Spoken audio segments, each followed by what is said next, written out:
আমি আজকের মিটিংয়ে দাবি করতেছি, যারা বর্তমানে পদে আছে বিভিন্ন দুর্নীতিতে অভিযুক্ত তারা যেন আহ্বায়ক কমিটিতে আসতে না পারে।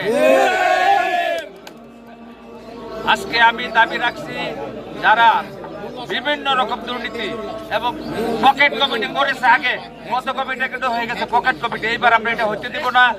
যারা আহ্বায়ক হবে তারা প্রার্থী হইতে পারবে না। এই শর্তে আমাদের আহ্বায়ক কমিটি করতে হবে। যদি আমাদের দাবি তারা না মানে, যাদেরকে কমিটিতে দেখতে করে আমরা দুর্বার আন্দোলন করে তুলব। আপনারা রাজি আছেন? আর পুরো বিএনপি জেলা বিএনপির পক্ষ থেকে ধন্যবাদ জানাই।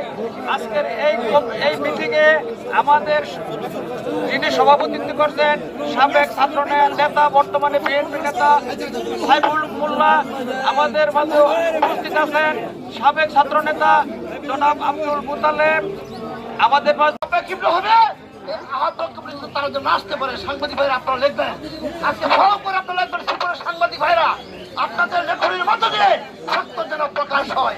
কোন আমাদের ভারপ্রাপ্ত চেয়ারম্যান তারেক জিয়ার নির্দেশ আদেশ কোন দুর্নীতিবাজ কমিটিতে আসতে পারবে না, স্থান পাবে না। কথা না বলেন আপনাদেরকে যদি আগামী দিনের